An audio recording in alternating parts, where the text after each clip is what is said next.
Hello everyone. Before the video starts, I just wanted to add this little section to explain why it took so long to get this out. And less to say, it's a lot. Trust me, when part 1 finished, I was ready to get part 2 started and going. But in real life shit happened and came with a vengeance. Production was going fine up until my family received some devastating news that my uncle had passed away. And considering he was my only uncle that I really ever knew, it hit pretty hard. However, not long after, another friend to my family also passed. And while it wasn't as hard, it still hurt. Things calmed down a little after that, but as if something were taunting me, more devastating news came with another beloved family friend not doing well, and eventually led to another loss. Sorry. This one was hard too, and just made it even harder to make something as massive as this project, and it only got worse at the beginning of January 2024. Out of nowhere, I woke up one morning with my left big toe aching, and over the next 4 days, it only got worse. Day 5 was when I finally threw up the white flag and went to the hospital, seeing I couldn't even walk a straight line. And after some x-rays, I was diagnosed with gout. If you don't know what that is, it's essentially little shards of hardened acids that get into your joints and attack your nerves. It's a pain I wouldn't even wish on my worst enemies, and even now, I'm still dealing with it. However, on top of that, a bunion is also formed in the same place as where the gout attacked, and I'll be going in for surgery on the 17th of January to hopefully fix that part of the issue. However, on top of that came the worst part of the entire list of things that delayed this. In February 2024, my family received the devastating news that my grandma had passed away. And this was the thing that struck the hardest. My grandma was someone I knew and spent many, many times with. So to hear she had left us was as if I'd lost a part of me. Even now, it's still hard to imagine and took a long while to get back up from. 4 deaths and a medical issue that I'll likely have to monitor for the rest of my life on top of my epilepsy. I hope you all can see now why this project was at points impossible to even get back to. The past year and a half have been horrible, and it's only thanks to my parents' support that I was able to get back up and produce this project and the 28 Pranks Later sequel. It's been hard and I'm still not fully recovered, but I'm taking it easy and doing my best to do what I can. I appreciate those who have been patient and understand that life can suck sometimes, seeing I'm only human, guys. I'm going to try my hardest to get back on schedule, but with pony stuff not as good as before, I can only try new stuff and provide you what my brain can conjure. I have stuff in mind, but it'll take time. So please be patient, and thank you so much for 9.4k subs. I love you all, and enjoy the video.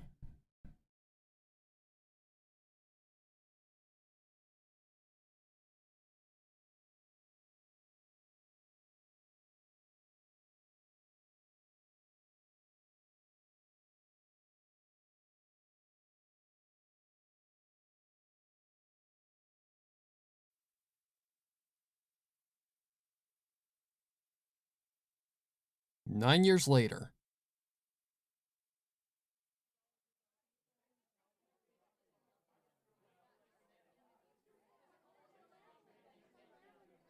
Sophomore year in Ponyville High School had been a drag for Flora, having been a prime target for the mean mares of the establishment.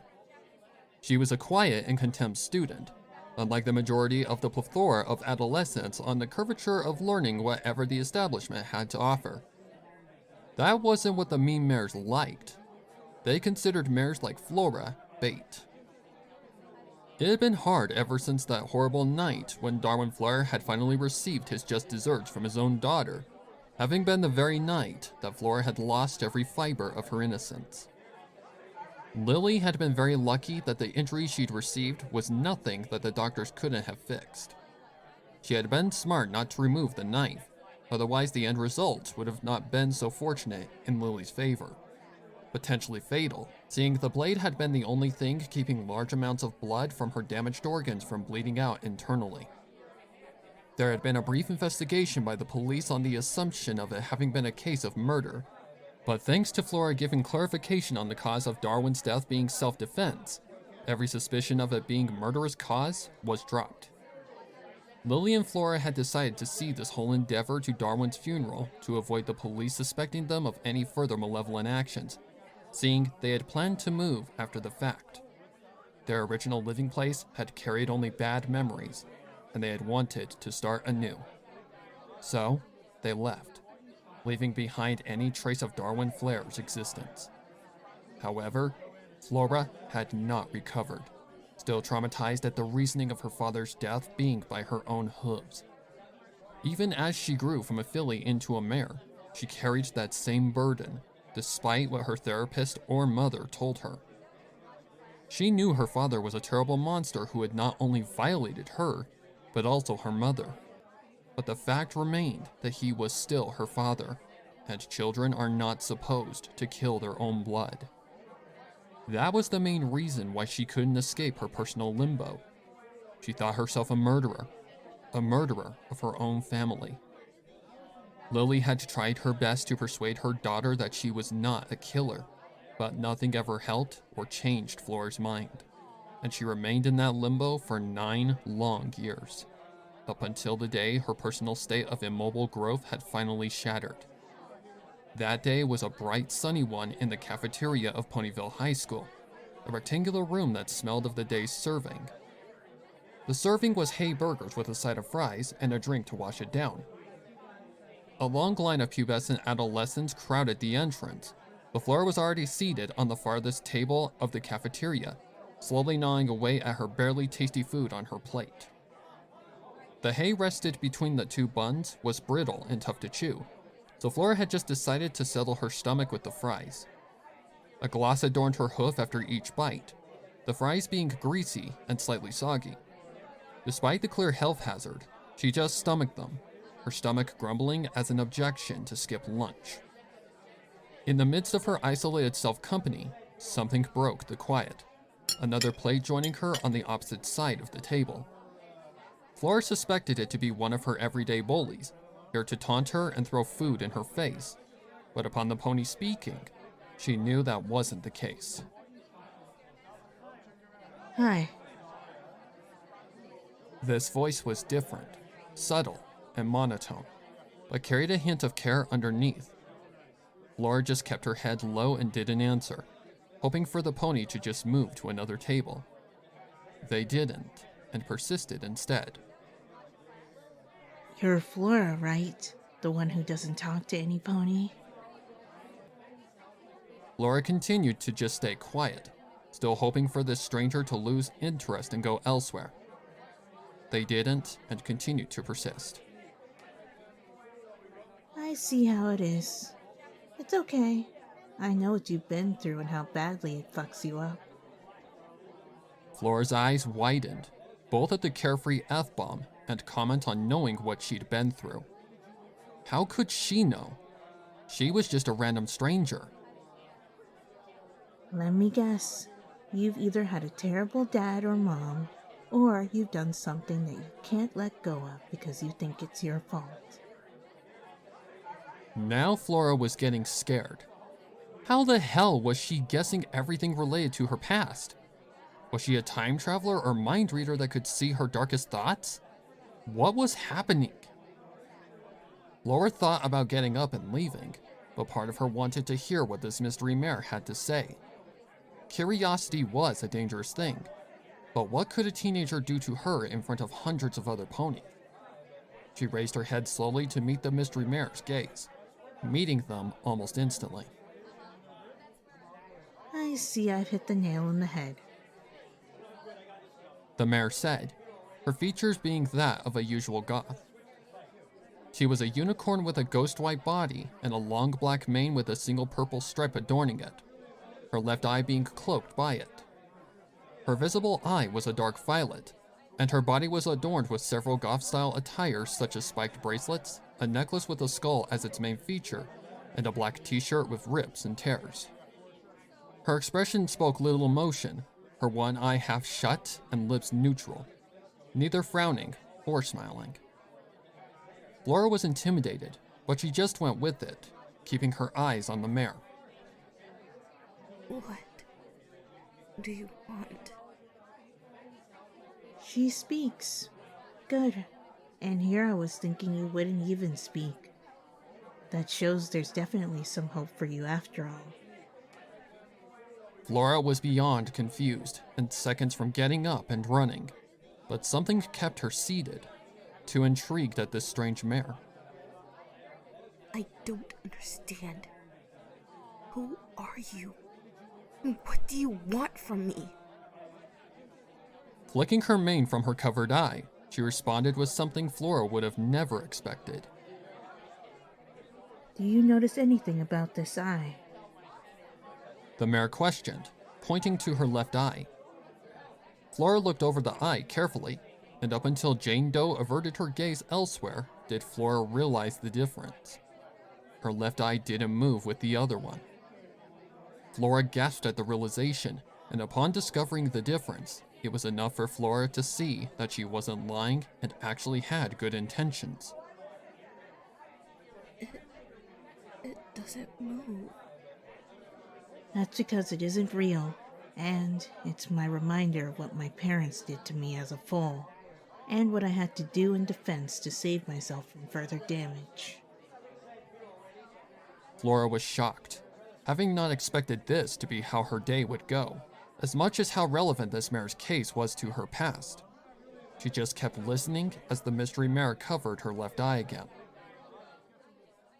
My real parents were alcoholics and drug addicts, which you should know is not a good combination. When I was only 5, I had caught my parents doing the thing while as drunk as a sailor and as high as a kite. Being curious, I'd ask them what they were doing, and, well, my father let me up on the bed to explain. However, it was a trap, and as he held me, my mother took a beer bottle to my face, destroying my left eye in the process.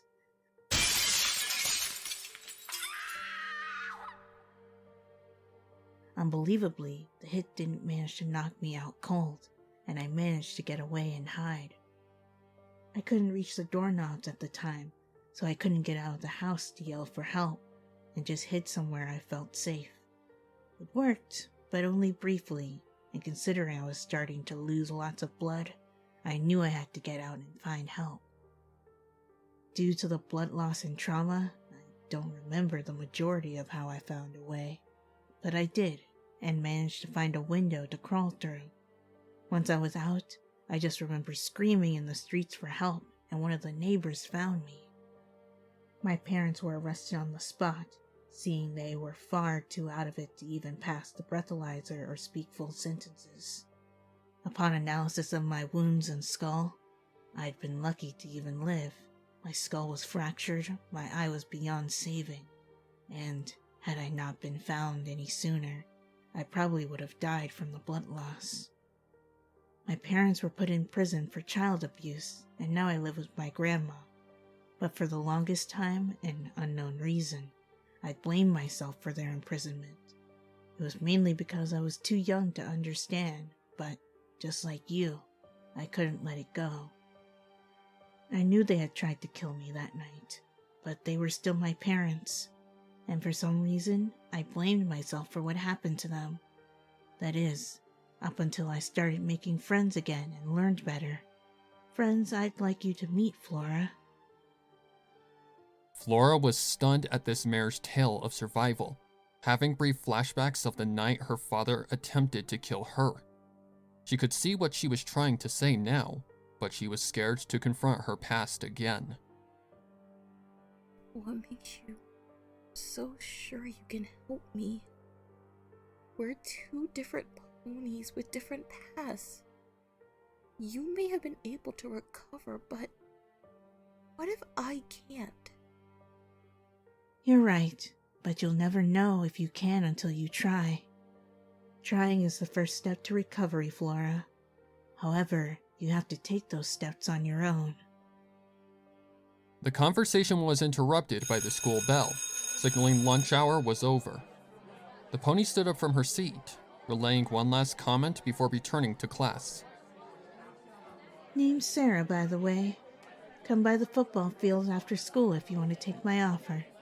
Otherwise, continue living in that shell for the rest of your life. With that said, Sarah walked off and Flora was left to her thoughts. Flora had no idea how to feel about what had just happened. Was this her opening to a second chance, or some cruel prank arranged by those bitch mares?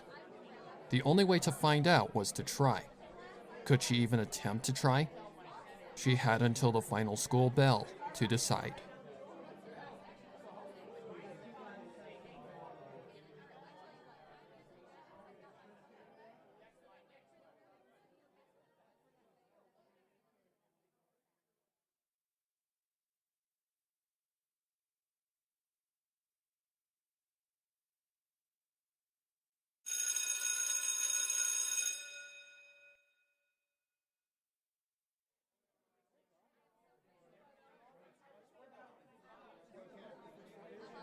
The last bell rang loudly as Flora exited her last social studies class, making her way through the crowded halls to her locker. After successfully entering the right combination, she opened the worn steel door and stored away her heavy baggage weighing down her back in her saddlebags. To her, it was the equivalent of lifting an anvil from her aching back, but even she knew that wasn't true, and just shook it off as she continued her locker business. Once her practical anvils were settled in their steel home, she shut the locker and turned towards her usual quick route she used to escape the ocean of students she called her peers. She had made it about 20 yards when she suddenly lost her balance and hit the floor hard. She could already taste her metallic life supply upon her attempt to get back to her hooves, knowing full well who had tripped her on purpose. Oops. I'm so sorry. I thought you were some kind of freak. Callie Stirrup, aka Flora's personal torturer. Her sassy and sarcastic tone was enough to clarify it, as much as the light pink fur and gold horseshoes adorning her body. Upon getting up, Flora felt the desire to give the bitch a taste of her own medicine, but stopped herself for two reasons. One, she was the better mare. Two, she had a bloody nose from her fall. It was really hard to not deck Callie across her muzzle for Flora, but she had no interest in detention or paying hospital bills. What's the matter, freak? Too much of a wuss to fight back? Maybe you don't understand pony language. Well, read my lips. Don't trot in my territory and maybe you won't get punished. You're so lucky. I have great self-control. Otherwise, you'd be the one in the hospital with more than just a broken muzzle. Flora spoke to herself in her mind, watching as Callie walked off with her usual prissy strut. She wanted to tend to her injury, but the closest bathroom was nowhere close by, and she knew the staff wouldn't even do shit about it, so she just took her leave out into the school's courtyard. She just wanted to get home and forget about what had just happened, but just as she started to approach the perimeter of the end of the school's property, she thought back to lunch. The mare, aka Sarah, had given her a free invite to a potential friendship, but every instinct and the butterflies in her stomach were telling her otherwise. Her paranoia told her it was a trap, another dirty prank by Callie and her little sluts that kissed her ass so much just to stand by her side. However, the more Flora thought about it, the more her suspicion of this Sarah being another one of Callie's followers dissipated. Unless Sarah was a great actor, everything she had said sounded real, and she hadn't lied, seeing her left eye was fake. Not to mention, Callie's little gremlins were terrible actors, and always had a hint of fakeness to their schemes. Sarah had felt legitimate. She was kicking herself in her conflict, but given there was a chance to escape her guilt and inner war with herself, she reluctantly turned back around and started for the football field. It wasn't a far trot, the football field being just off to the side of the school's right exit, and in no more than 5 minutes, she was at the back side of the bleachers. The entrance to the field was less than an inch from her, but she had stopped to think twice about this whole idea. However, her stubborn attitude and will to want to escape her personal limbo was enough to break her barrier of paranoia and caution, trotting onward and through the entrance of the football field. She had never attended any of the games in her little time at Ponyville High, so seeing the field was actually an astonishing sight for Flora, but her sights were quickly averted to the middle of the field where a pair of ponies stood in conversation. One of them she recognized as the main mare who had accompanied her at lunch earlier, while the second was more of a stranger. He was a tall, stock, and clearly attractive stallion, his mane done in a 50s greaser-style fashion. He wore a clearly expensive black leather jacket, had light brown fur, sky blue eyes, and a slick, well-kempt mane. Even Flora couldn't deny that she had been slightly aroused at the sight of him, but that was the last thing on her mind as she approached, feeling certainly intimidated and uncomfortable. Sarah caught sight of her first, and a smile adorned her face in her success of convincing Flora to join her and John Doe after school. Well, well, looks like you made it after all. Oh shit, what happened to your nose? Flora jumped, having forgotten about her little tussle with Callie. It's nothing. Just a casual, everyday injury in this place. There's nothing casual about a bloody and bruised nose. Trev, do you have anything to clean her up? Yeah, the stallion said, reaching into an inner pocket of his jacket and pulling out a white handkerchief. Here you go. Sarah took the cloth and handed it out to Flora, to which Flora rejected. It's nothing. No need to bloody up. Either you take it, or I wipe it. Sarah interjected, causing Flora to realize that she was serious. Reluctantly, she just listened and took the handkerchief, wiping away the dried blood outside her nostrils and continuing to hold the cloth to her swollen nose. Flora jerked at the touch to her injury, which the stock stallion caught and obliged to. Hey, Sarah? Yeah? Mind keeping her company for, say, 5 minutes? Sure. But why? I gotta go inside to get something for that nasty injury. Oh, go ahead then. Guys, really, this is nothing. Ouch! Yeah, I beg to differ. Just sit tight. I know the perfect way to fix your injury. With that, he turned back to the school and ran off in a trot. Flora grumbled at the unnecessary action, but knew he wouldn't listen, so she just stayed put. Just trust him. He knows what he's doing. Flora just grumbled, unintentionally snorting in the process, something she hadn't done since she was a filly.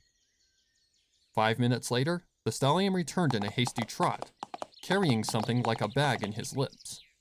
Upon stopping and presenting his baggage resting between his lips, it was found to be a bag of frozen peas, to which Flora expressed a confused expression. Had he gotten these from the cafeteria fridge? He motioned for Flora to take the bag of the frozen vegetables, and knowing she had no choice, just took it. Rest that against your nose. Trust me, it'll help with your pain and swelling. Flora just listened and placed the ice-cold baggage against her swollen nose, and upon the contact with her skin, she winced. However, after a few seconds, her flesh adapted to the temperature, and she just allowed this odd form of medicine for her nose to do its job. Well, I guess now is as good a time as any to introduce you to Trevor. You may already know him, seeing he is our school's main quarterback, and apparently a doctor. Nah. This is just standard procedure for things like swelling in the locker room whenever one of the players on the team gets hurt. Remember, I was a medical assistant on the team before I even played the field. This is new news to me. Anyways, it's very nice to meet you, Flora. He greeted, holding his hoof out to shake. Not wanting to be rude, Flora answered by shaking his hoof in return, bewildered by his politeness, but something else caught her attention as well. How do you know my name? Ah, I'm very well acquainted with every student of our school, seeing I'm in the yearbook club and organize things like names and such. Flora nodded, returning her hoof to the surface of the football field. It's nice to meet you too, Trevor. However, I can't help but be surprised at how polite and generous you're being. I thought that jocks were supposed to be full of themselves and careless. And you'd be right, but that's not the case with me. My teammates are egomaniacs and carefree bastards that basically have slept with all of the popular mares in this school. Caught a few in the act even, and immediately reported it like a good jock should. Unlike them, I actually have a life outside of sleeping with mares and pretending I'm a god when I know full well I'm not. You see, it's kind of part of the reason we wanted to convince you here. Sarah immediately followed up with an explanation for Trevor's reasoning of actually having his head on his shoulders. Trevor had some skeletons in his closet that he cleaned out after he nearly killed himself one night. His parents are heavy drug addicts that somehow convinced the system to let them keep him in their custody after, due to their influence, Trevor became an addict himself when he was only 11. Flora gasped, causing her to wince at accidentally aggravating her injury in the process. Trevor followed up with a nod and rolling up one of his jacket's sleeves, revealing an array of scars that lined his entire arm. Now Flora knew this was no ploy by bitchy Callie. This was legitimately two ponies with dark pasts and shared demons in one form or the other. As a teenager, you get curious about things. And when you see your parents doing lines and they call it amazing or exhilarating, it doesn't seem dangerous or even hazardous to your health. That was my case, doing my first one behind my parents' backs at age 11. After the first one, I had only wanted more and eventually ended up on the wrong side of Ponyville. Lines weren't enough eventually, and I had started to start other things. Pain pills, razor blades, cigarettes, alcohol. I was killing my body before a cult or filly should even know what the hell drugs are. I thought I was invincible, up until the night I shot up with some shady friend that gave me what I wanted for a good sum of bits. The needle doesn't hurt when you crave the drive of that high, and that's all I had cared about, up until I started to get dizzy, my heart rate raised so high that it became painful, and my body went as limp as a cooked noodle. That was the point of no return. But Princess Flare was looking out for me that day, because out of that limp state, I found the strength to save myself. It was like climbing a steep and slippery mountain with no climbing gear in the middle of the worst rainstorm imaginable, but I found a phone, called the police, and just before I actually died, got enough info through to them to find me and save me. It took 3 shots of adrenaline to bring me back, but my friend wasn't so lucky. He didn't make it up the mountain with me, and fell seconds after he injected that poison. That was the moment I knew that I wasn't invincible and swore to never do anything like I did ever again. So, I got clean and have been sober for over a year. I would be lying if I said I never had the urge to go back, but I've stayed strong, despite having to live with it, seeing my parents somehow cheated the system. Flora was blown away at Trevor's story about him managing to escape assured death and kicking his old habits to better his life. It carried that same effect that she'd experienced when Sarah had told her story at lunch. Raw and unadulterated emotion that spoke truth. That was enough for Flora to know that these lucid tales of survival and second chances at life were true word for word. She had been convinced enough to drop any insecurities she may have had at her arrival, and knew now that Sarah and Trevor related to her current predicament. Now, while we've spoken our tales, know that we are not expecting you to tell us yours, Flora. You can tell us whenever you're ready, and only then. Just from looking at you, Trev and I know that whatever happened wasn't light, and we hope that we can help you to heal and see beyond your guilt and paranoia. Yeah, and everything said between us stays between us. We aren't like Callie Stirrup and her little band of gremlins. I just wish to give your life back that was taken by whatever took it in your past. For the first time in a very long time, Flora finally smiled, knowing this wasn't false hope being fed to her. These two were really here to help her, and they understood her completely. From out of the dark void and into the light, Flora finally blossomed with a single pair of words. Thank you. She spoke softly, happy emotions staining her tone. Sarah and Trevor smiled as well, nodding their heads as confirmation. Now, as our first act of friendship, allow me to treat you lovely ladies to a free ice cream at Sugar Cube Corner. I would kindly accept, except for the fact that Mom usually expects me home in about 20 minutes. Trevor shook his head. No matter. You can call her from the shop. I'm sure she'll be happy that you made some new friends. Flora usually would have still rejected the offer, but nothing seemed bad about the idea. Free ice cream, a chance to break from the norm, and the fact that Trevor was right about the last part of his statement. Her mom had been trying for years to get her to make friends, and here was the opportunity. Okay. With that, the trio started their way off the field, in the direction of the sweet shop that had been known as Ponyville's best for decades, Sugar Cube Corner.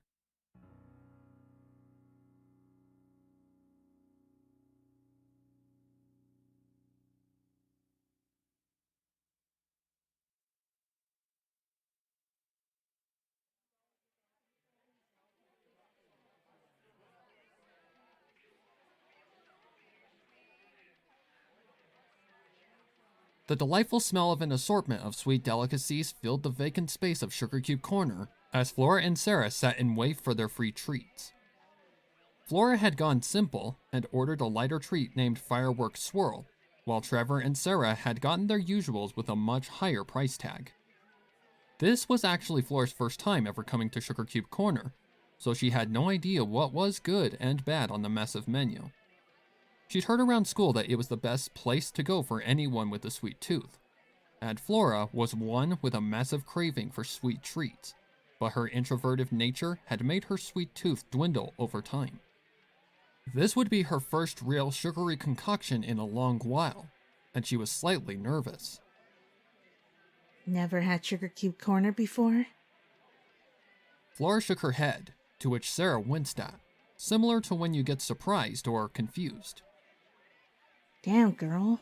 We seriously are going to have to work hard to get you more acquainted with the entirety Ponyville has to offer.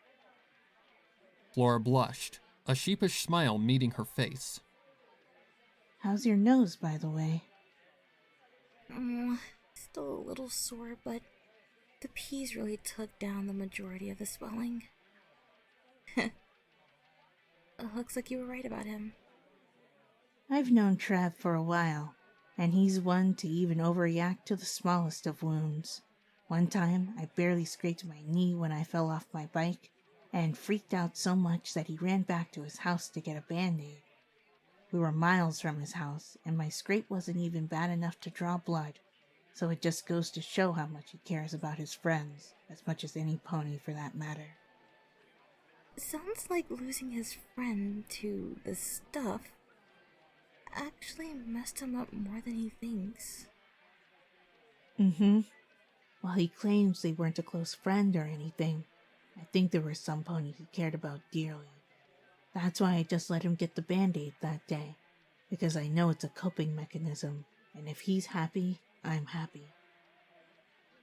The conversation was interrupted by Trevor, approaching the table quickly with the array of sweet treats provided by Trevor's generosity. Laying the tray carefully upon the table's surface, he addressed Flora. Shop owner said you can use the phone, so go ahead and call your mom. Flora nodded, getting up from her seat and walking to the counter. At the counter were 3 things: the cash register, a bell, and the owner of the establishment. She wore a white apron, baker's hat, and had a joyous demeanor to her that radiated the atmosphere of the shop like a contagious sickness. You must be Flora, right? She spoke with a high voice that matched every bit of her features. The mare had light blue fur, a dark blue overly curly mane, and magenta eyes that pierced Flora's soul. From her name tag, Flora knew her name was Blueberry Pie, which fit her perfectly. Mm-hmm.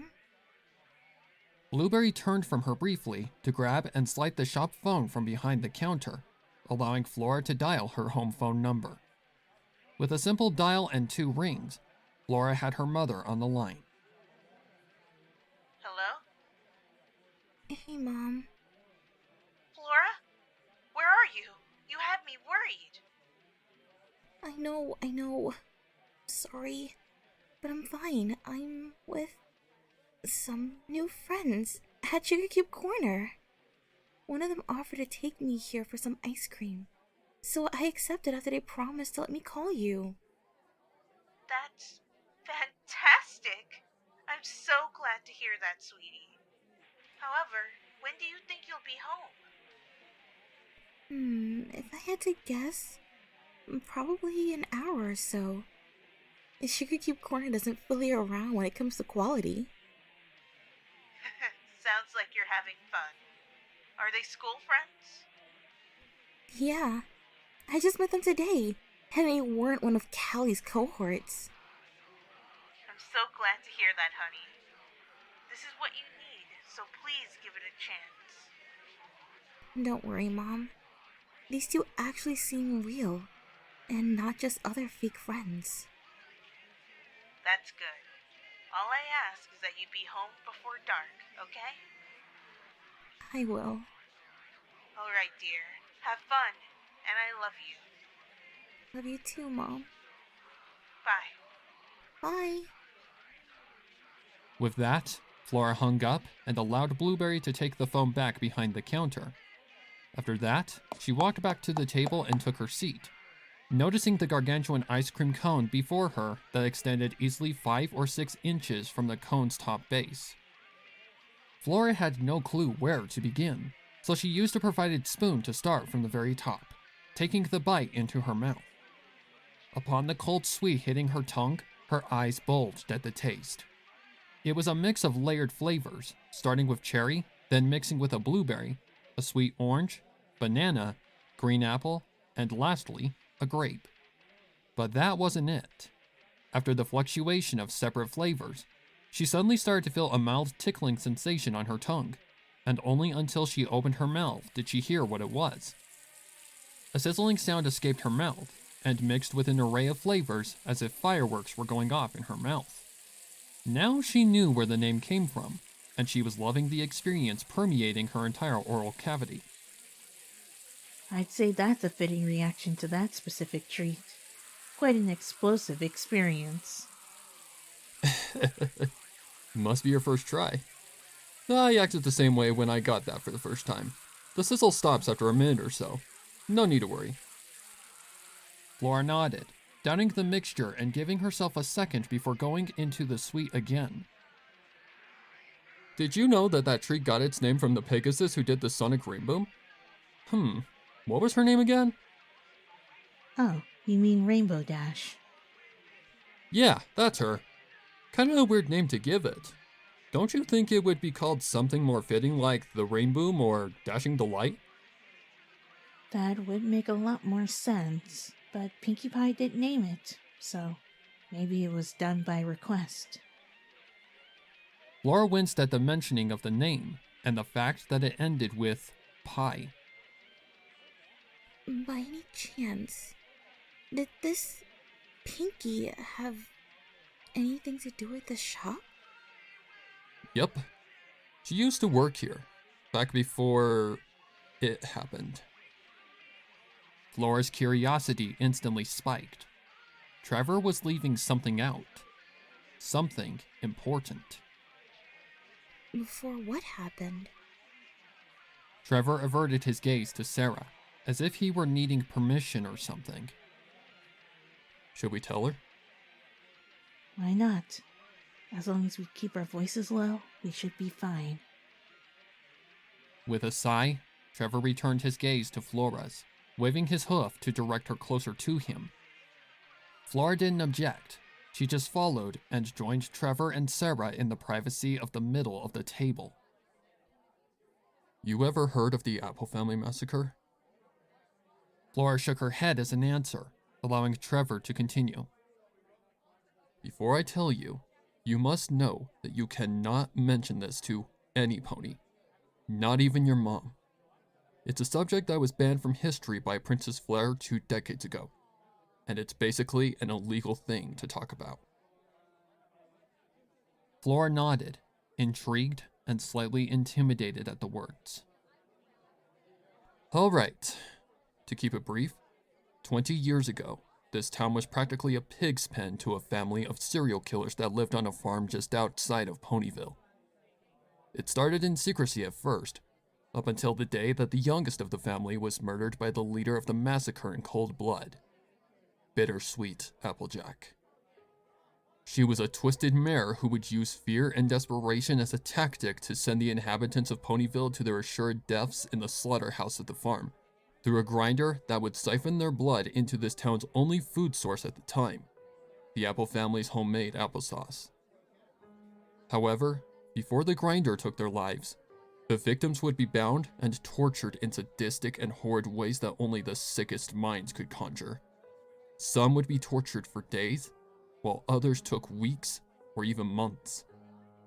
History says that it was the apple's way of tenderizing or marinating the blood before it was put into the jars on the assembly line. This lasted 10 years, up until the only survivor to ever escape ended it all. It cost him his front hooves, but he managed to get out and kill that crazy mare by grinding her head off from her shoulders in the process, and he now lives on the far side of town. So if you don't believe me, just go ask him yourself. Flora gulped, swallowing the saliva that had built up in her mouth over the course of the tale. Could this be real? Trevor hadn't seemed to have been making it up or pulling her leg. It was hard to swallow, but why would Trevor lie? I assume Pinkie was one of the first victims? Her and the entire group once known as the Main Six, minus Applejack. Blueberry, the owner of this place, is the daughter of a stepsister of Pinkie who didn't get caught up in Ponyville during those times. Nobody knows who her mom is. I do know she worked in the mines of Appaloosa during the massacre. Her mom found out after the mine ran out of material, and in her sister's memory took ownership of this place. Sadly, her grief took her to the point of no return, and she shot herself, leaving Blueberry to take over. This place is all Blueberry has, and that's why she holds that smile. But after the fact, she goes to the liquor store, buys a single beverage, and attempts to drink herself to death.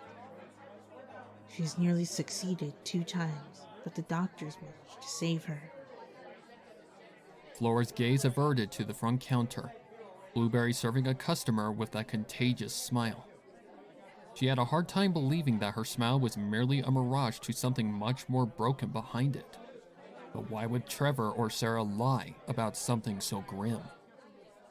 She wanted to give Blueberry a hug, but it was none of her business. All she could do was stare at a deeply disturbed mare hiding behind a fake smile, and that was what made her the most sad.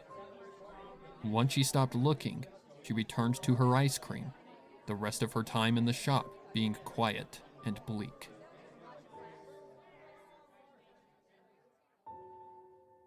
After finishing her sweet treat, Flora had parted ways with Trevor and Sarah, all of them returning to their respective homes, and upon walking through the door, she saw Lily asleep on the couch, having fallen asleep to the current television program.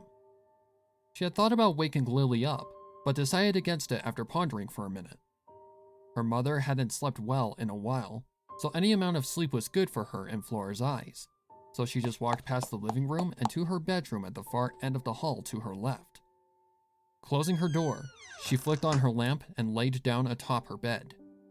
She wasn't tired, just had a lot on her mind from all that she had learned.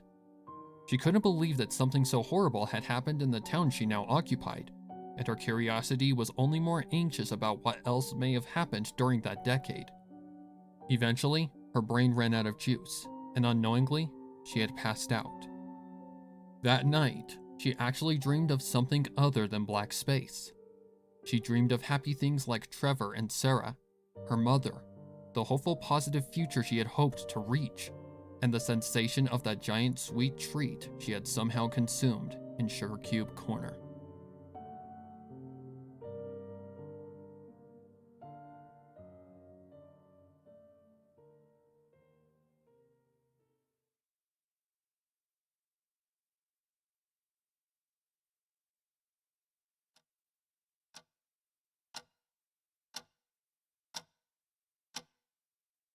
The sound of the heavy door to Flora's current abode of hard floors and dim lighting is what awoke her from her days of reflections of the past.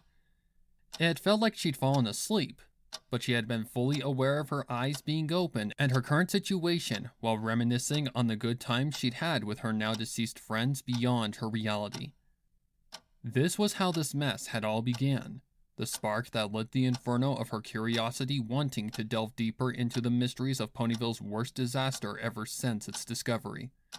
An inferno that she now wished to have been extinguished upon the moment it manifested in her mind, never to be thought of ever again. But fate had had other plans, and she could have never predicted or have been prepared for the consequences of her actions.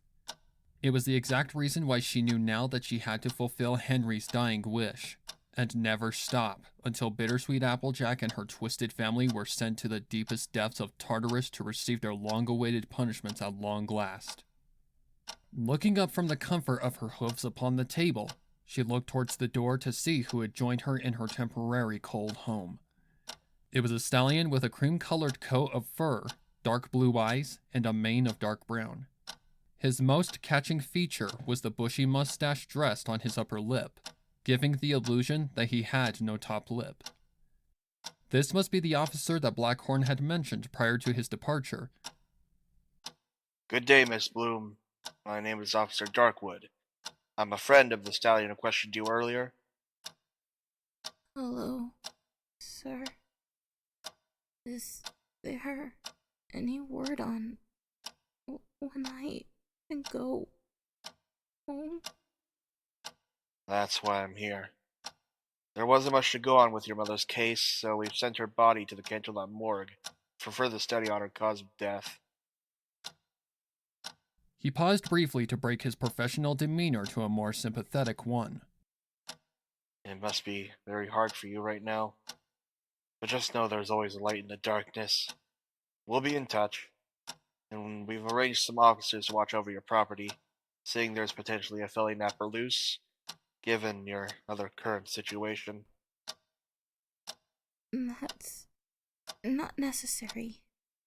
I assure you that I'm fine on my own. It's not a permanent arrangement, just simply a temporary one. And most it'll last a week. Just long enough for Detective Blackhorn to get a proper grip on your friend's whereabouts and who the filly napper might be. Sorry, Henry. My plans will have to wait until these officers get off my tail. With police watching her 24/7, there was no way for her to persist with her goal of finding where that flesh slab thing that she and Henry had discovered was in her reality. She'd look too suspicious and be in a deeper hole than she currently was in, so playing smart, she just nodded and allowed Darkwood to finish his business. Very good. Now, I have been asked to escort you back home out of safety concerns. Another officer will show up later to give you further instructions on how we plan to keep you safe. Shall we somehow manage to miss any activity while on duty? Flora just agreed and got up from her seat, hearing her stiff limbs pop upon getting into her usual stance. The burn from the fence made her wince slightly, its presence having returned, no longer coated by the effects of rushing adrenaline in a dire situation. She shook it off, thankful that Blackhorn hadn't noticed it upon his examination. Regardless, Flora knew she could excuse it as a cooking accident or something. Burns weren't your usual injury to look for on a suspect in a case of murder or filly napping, but more likely cuts or bruising. The fracture in her back leg had also returned from under the cloaking of adrenaline, but considering she had run on it throughout her trek deeper into the bowels of the slaughterhouse, the pain had become no more than the equivalent of a stubbed hoof. Therefore, she walked out with no visible sign of pain from her battle scars from one night in Sweet Apple Hell, and allowed Officer Darkwood to drive her home. Upon the arrival at her home, it seemed as if its welcoming atmosphere had dimmed to nothing but a bleak dissonance. It was like she'd returned to a house that had been abandoned and forgotten for centuries, when in reality, it was the house she had occupied for almost 2 years. Getting out of the vehicle, she shivered at the cement walkway leading to the front door. It was the first time she had ever returned home alone, and it wouldn't be the last. Stay put, kid. You'll be expecting company before too long, so just take it easy until then, alright? Flora turned back to the car and nodded to confirm that she understood. With that, Darkwood smiled and took his leave, shifting the vehicle into drive and taking off back to the station.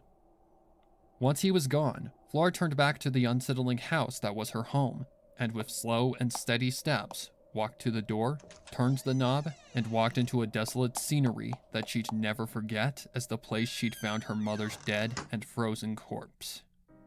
It was all she could see, when in reality, it was just the usual front room she'd occupied with her mother every Saturday night for sitcoms and popcorn. It was a little ritual they'd come up with not long after settling into their new home, and had produced many laughs and memories as mother and daughter quality time. But Flora's memories would never see that space the same for the rest of her life, and she knew that she could never sit on the couch or watch that TV ever again. She walked past the horrid, traumatizing area into the kitchen. The same bag of items she'd bought earlier still rested there. To avoid spoiling, she decided to place the contents in their proper areas of the kitchen. Then, after sorting the goods was complete, she just went to her bedroom and closed the door. Her bed was still messy from the last time she had gotten up for school, and she didn't care to even fix the sheets. Instead, she just lied in her bed and finally cried. She had been wanting to cry ever since Darkwood's intrusion on her past memories. So she did, and in the culmination of pure and raw agony, found herself reminiscing again. The day that Henry Quickwit entered her life for the first time.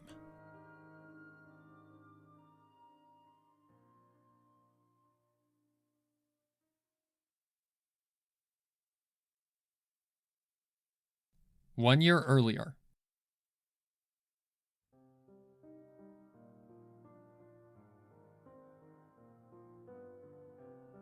Through much tribulations and strengths, Flora had finally come face to face with her greatest demons and had seen past her self-grief.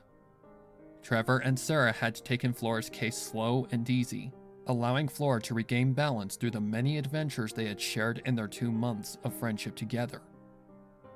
Flora had been shown what Ponyville had to offer beyond its citizens and multitude of buildings, a fountain that was constructed in honor of the discovery of Ponyville, the many clubs that the school provided, and an area that, while it required a long hike, provided an astonishing view at the cusp of in between sunset and twilight.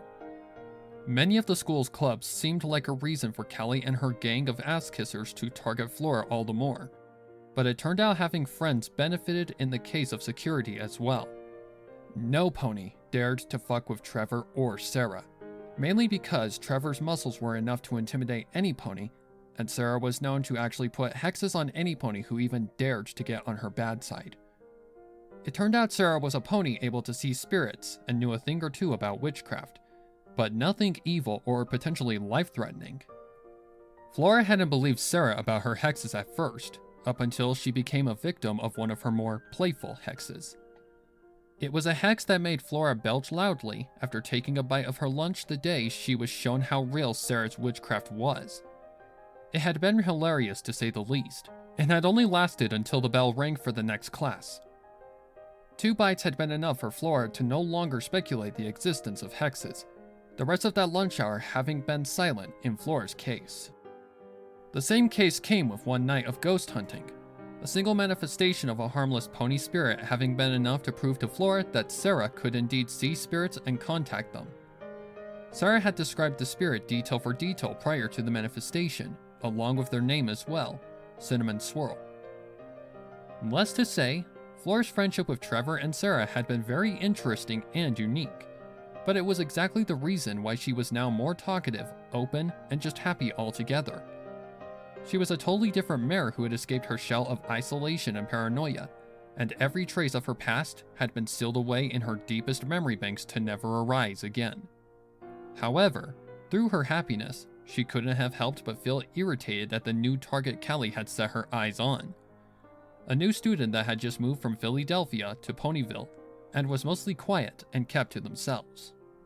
However, in the classroom, they were the opposite, usually finishing their work first in very little time. Less to say, it was quite a sight to watch whenever they had a pop quiz or just work in general, and it blew Flora away. That said, the only ponies who knew their name were the teachers. No pony knew their name otherwise, and seeing they had no friends, you couldn't ask any pony. Then came the day when Flora would get her opportunity to meet this mystery student under very unfortunate circumstances.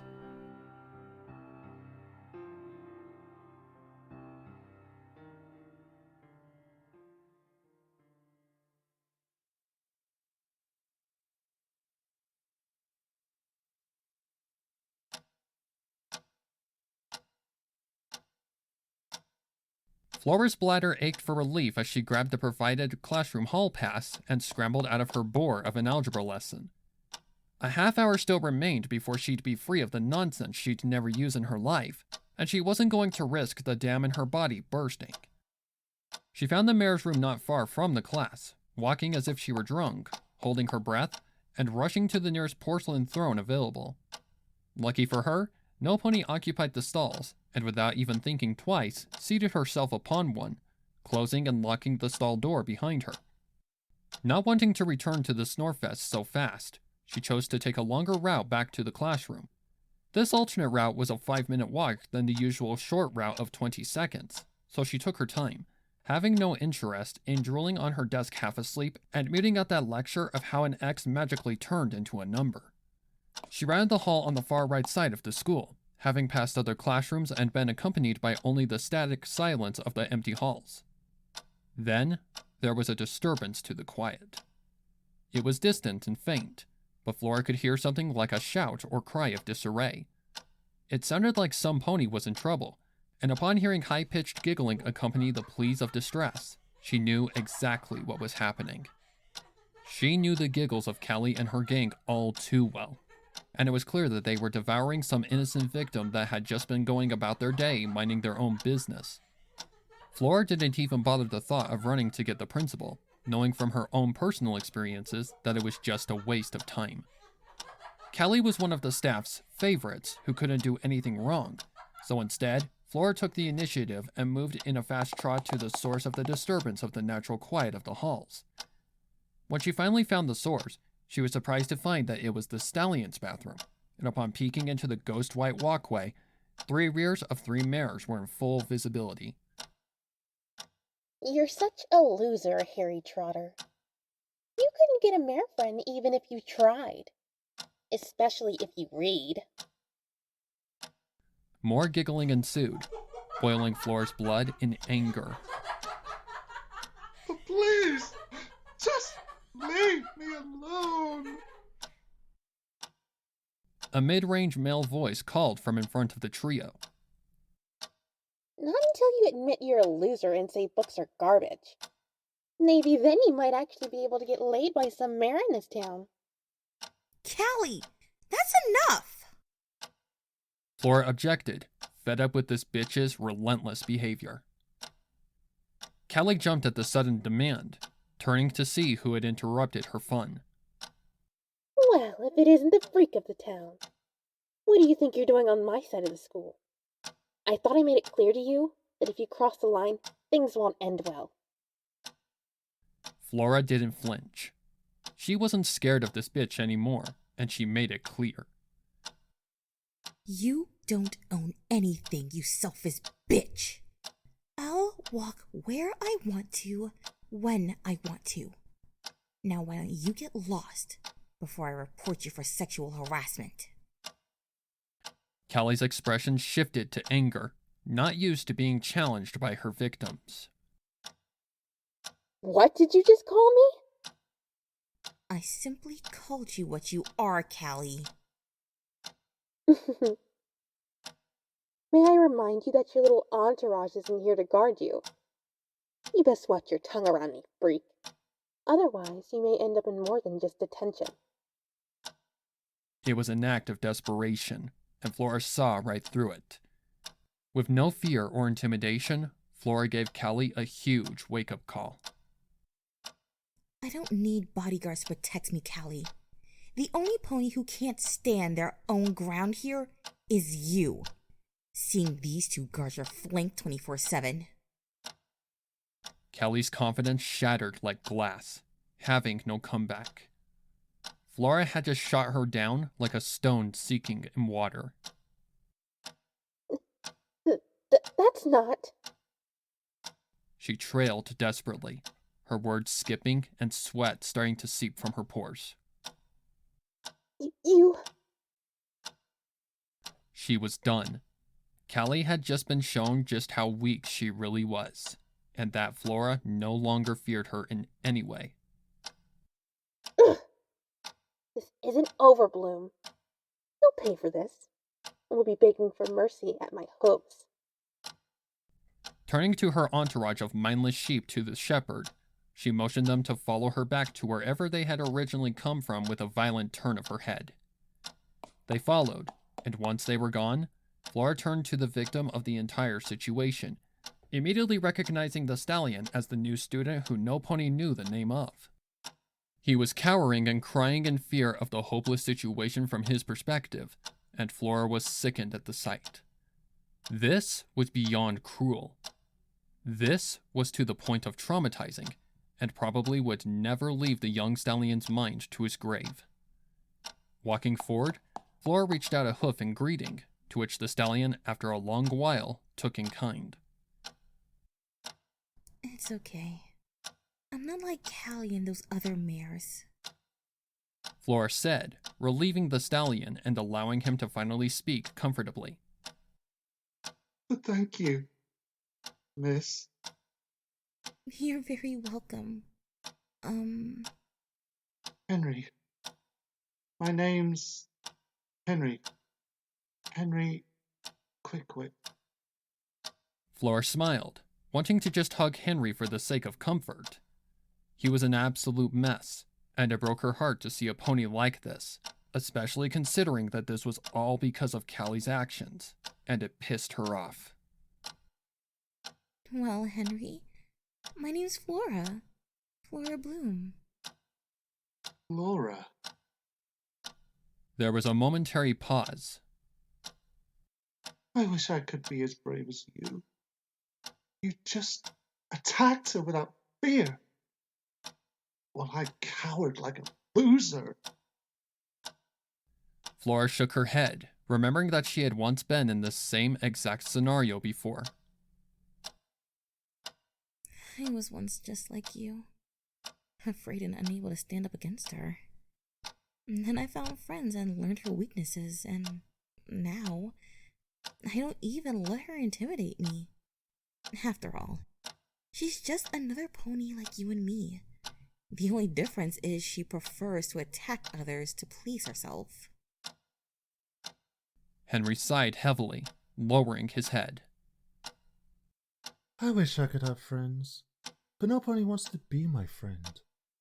I've tried to make friends here and in my previous school, but I just get called a freak or a nerd every time. So I just stopped trying after so many times. That's why I'm always alone and talk to no pony. I just want to get through school and graduate so I don't have to worry about making friends anymore.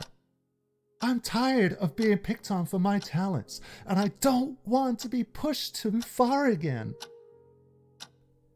Flora cut the last words clearly, knowing what they meant very and fully well. He'd been pushed to the point of no return and had escaped it, and that was enough for Flora to take a chance to say her next response. I can understand your reasons, but trust me, hiding from your talents isn't going to end well. I faced my own demons and sheltered myself from the world, thinking that if I kept myself isolated, I could never experience pain ever again. I was wrong, and that's why I want you to take the step I took, Henry. She held out her hoof again to the young stallion, immediately causing him to wince and become cautious. What are you doing? I'm offering you my friendship, silly. Henry gulped at the gesture, seeing flashbacks of false hope being offered to him by other ponies, only to be cruelly stabbed in the back. You'll just hurt me like the others. I can't handle being hurt again. Flora could understand his words. He had been traumatized after being tricked several times, just like she had been with Callie upon hesitating to meet Sarah and Trevor. I understand, but I promise I won't hurt you like the others, Henry. I know how you feel because I've been there. But eventually your efforts do pay off. And I promise I'm only doing this to help you. Henry eyed Flora for a second, feeling different about her. She didn't seem to carry any malicious intent or trickery, and given she had saved him and managed to put Callie in her place, he had no reason not to trust her. With reluctance, he reached out a hoof and took Flora's own in his, accepting her friendship. Flora smiled at her success, following up with the next step of her offer. Meet me at my locker after school and I'll introduce you to some other ponies who definitely will want to be your friend too. Okay. What's your locker number? Locker 608. Do you need me to write it down on a paper or something? That won't be necessary. I got a great memory. Alright, I'll see you then, Henry. She finished, turning to return to her boring lecture with a wave of her hoof as she rounded the corner. Henry had waved as well, gathering his scattered belongings and slowly returning to his own class. He had wanted to smile, but the trauma of the several backstabbings he'd received in his past prevented it. One thing was sure, his suspicions would be answered when the last bell rang in about 2 hours.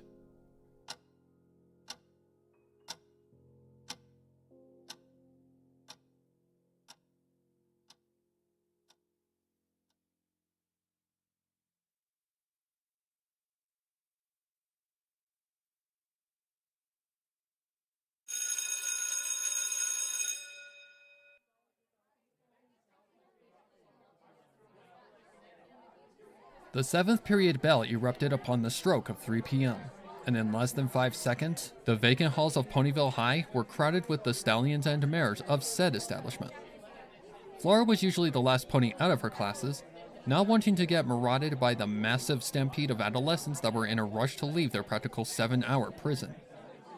After the wave of students had vacated her current class, Flora took her leave to her locker not even 20 hoof steps from the exitway of the classroom, carefully putting in her combination successfully and shoving away her 3 heavy literature books. Once the bricks of thin paper and knowledge were stowed away, she closed their metallic home and turned toward the exit, finding Henry just off to the side. He looked just as nervous as the last time she saw him 2 hours prior, a glaze of sweat shining on his forehead. You ready to go? Henry simply nodded, to which Flora smiled and directed him towards the exit she usually took.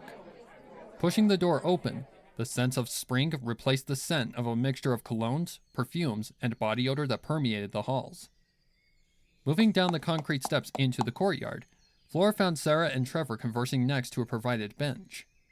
A mix of the constant chatter of a mix of not-so-pleasant homework, the latest trends, and crushes on other mares and stallions cloaked the conversation, but Flora didn't mind. Sarah and Trevor talked about a mixture of things, and you could never predict the topic. It was a thread of several things. It could be school-related, something some pony did, personal stuff, or plans for the night. Upon approach, Trevor and Sarah ceased their private talk and eyed Flora's guest. They'd been informed about the whole situation with Callie earlier in between classes, and had made an arrangement to welcome Henry to their little group. Henry was beyond scared of this encounter upon stopping before his new company, Flora giving him support by speaking first. Sarah, Trevor, this is Henry. Henry, Trevor, and Sarah. Hello. Trevor spoke first. Nice to meet you, Henry. No need to be so nervous. I promise, Sarah won't bite you. Maybe not him, but maybe you. I'm just teasing. It's a pleasure to meet you, Henry. Nice to meet you, too. So, you had a run-in with Callie, eh? Good thing Flo intervened. Otherwise, things would have definitely gotten worse. Callie's a nasty piece of work unless you have control over her. When you put her in her place, then she's as harmless as a foal. Trev's right. But don't worry, with us around, Callie won't touch you. Henry nodded, attempting to calm down, but his paranoia prevented any such thing from happening. Don't worry, guys. I'll loosen up as the night progresses. For now, let's just go forward with the plan. Plan? Well, what plan? Oh, don't worry. It's not a trick. Think of it as a sentiment to allow you to get more comfortable around us at your own pace.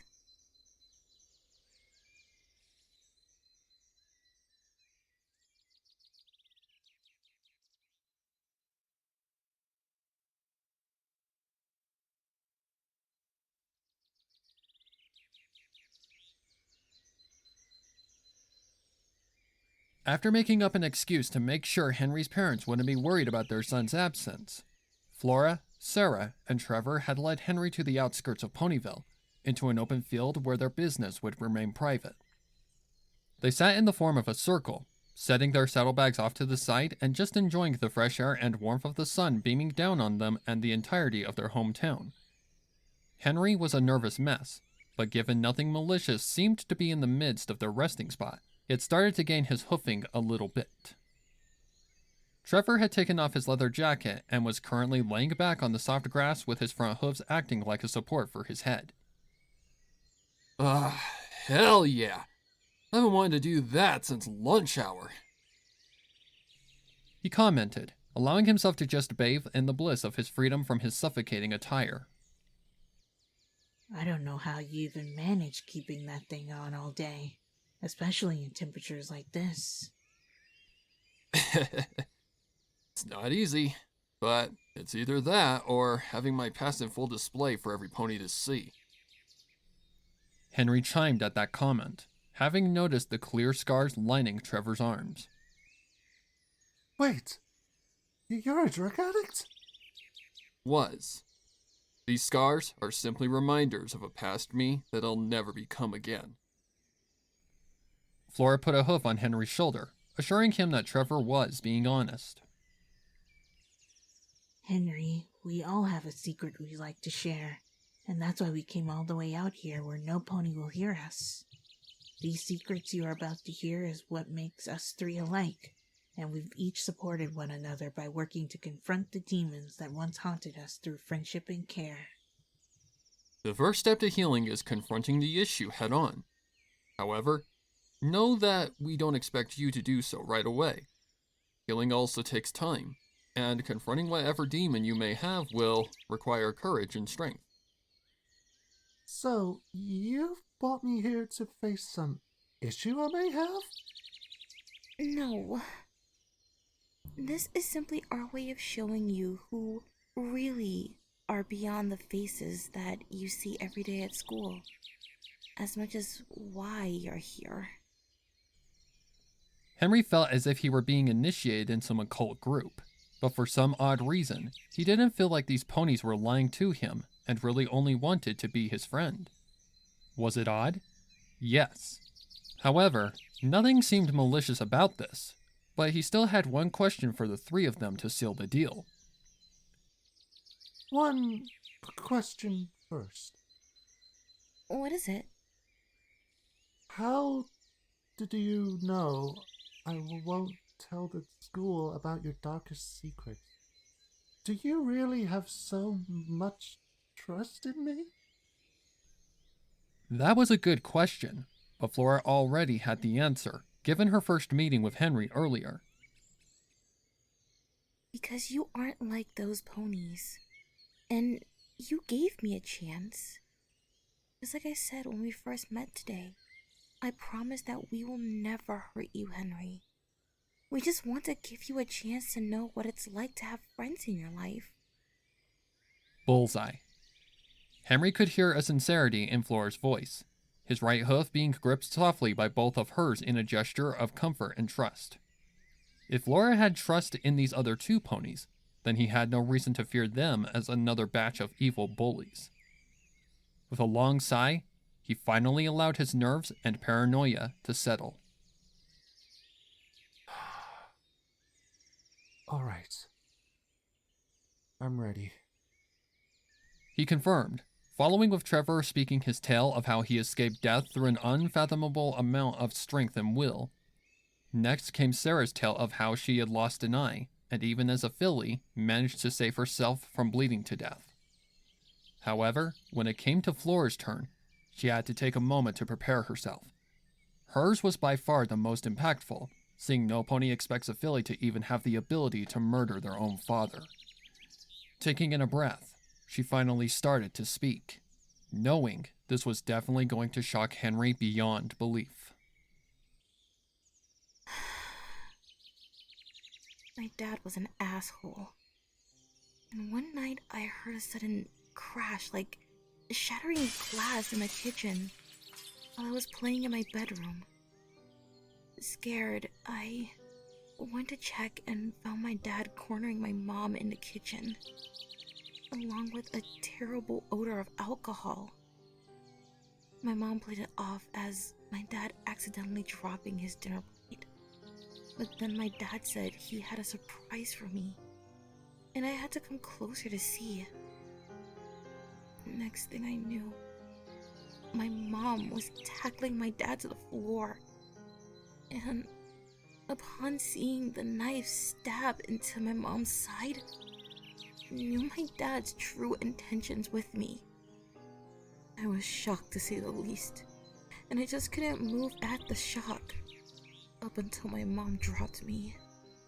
My dad had recovered and was dead set on killing my mom and I. He nearly had suffocated my mom to death.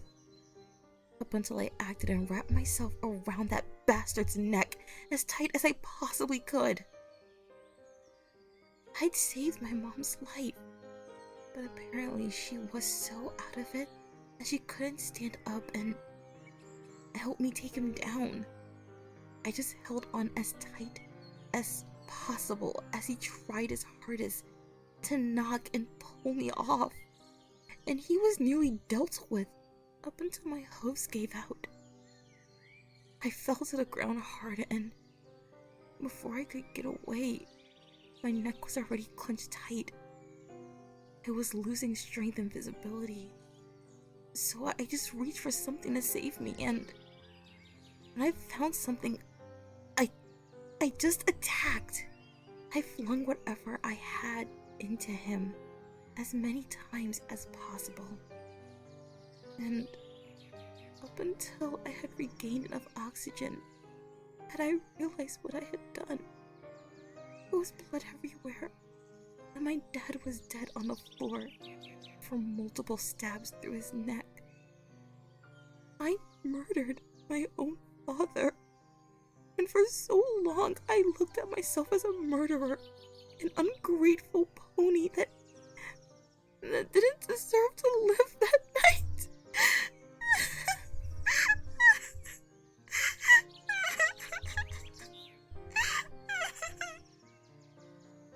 She was crying, the memories of that night being too painful to hold her emotions back. Sarah and Trevor quickly acted in support, Henry joining them in the form of a hug. It's okay, Flora. You did nothing wrong, and it wasn't your fault. Your dad chose his own path, and you just did what you had to keep yourself safe. I know, but it still hurts. Flora sobbed, pulling away and wiping her mascara-stained tears. Trevor provided Flora a napkin he'd saved from lunch to clean herself up, and once she'd calmed down, she turned to Henry. His face was in shock, but sympathy filled his demeanor as well. I'm so sorry. I can see why you were so isolated for so long. After all, you were just a filly who didn't know any better.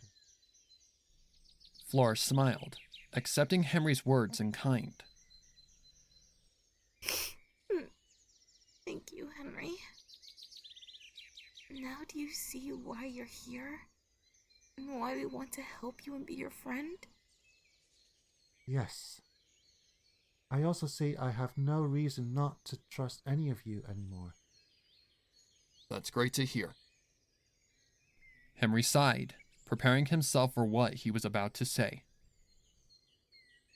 I feel fine telling you what happened not even 2 months ago, and the reason why I moved here in the first place.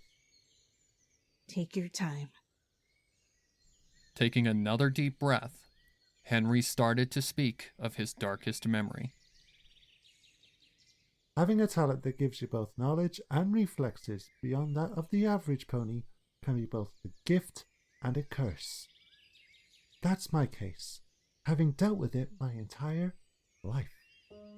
Ever since my cutie mark appeared during one of the most important exams in my previous school, I have been the smartest and fastest student of every class. Something I thought was amazing, up until the harassment started. I couldn't even walk home or use the restroom without getting called some name, getting my head shoved in a toilet, some pony labeling me with a kick me sign, or being publicly humiliated outside of school. It was a constant loop of torture. And even though my mom went to the school about it, nothing was ever done. And it just got worse and worse. I grew sick of it. So I decided to take care of it myself by taking my own life. I waited until a day I was home alone and got out the spare pistol my dad tried to hide from me. I wrote out a letter as my last goodbye, loaded the pistol, and put the barrel to my head. All I had to do was pull that trigger, and every bit of the harassment in and outside of school would be gone forever. I could finally live in peace. However, in the moment I could have ended it all, some sort of raw fear came over me. I started to tremble and cry, but deep down, I still had that burning desire to put myself down. That primal fear clouded it though, and in a sudden moment of hesitation, I just knew I couldn't do it.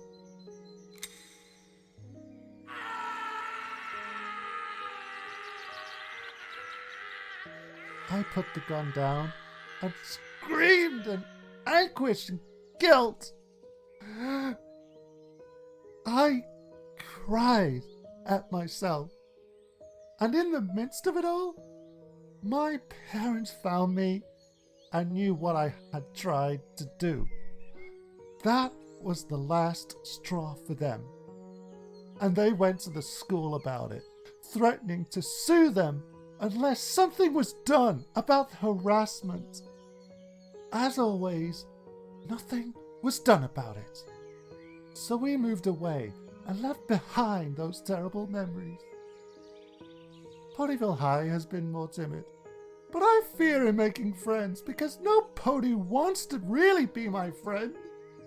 They just want to see me cry and suffer, but they just stab me in the back and just watch me bleed out.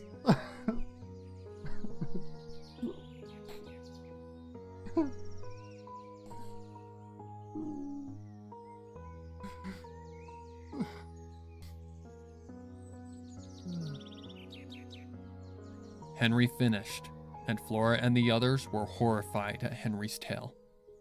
It was just fucked up and sad that Henry had been led to that point, and eventually had to surrender. Flora understood fully now why he had been so scared of her offer, but she would never let him be hurt to that point ever again. I can't believe they really did nothing about it. That is just so fucked up and wrong on so many levels. No shit. I'm so sorry you were treated like that. It's okay. I'm just glad to know that there's actually ponies who do care. And I'm grateful for all of you actually being real. Flora responded with a comforting hug, to which Henry jumped at in surprise. We'll never let you experience that kind of torture again. No pony should be treated like you were. And we'll be damn sure you don't end up at that point ever again. Damn straight. If Callie or any pony gives you trouble, all you have to do is let us know. We'll be sure they never mess with you again, Henry. Henry couldn't believe what he was hearing.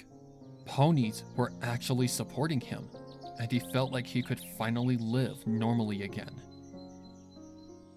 Thank you, friends.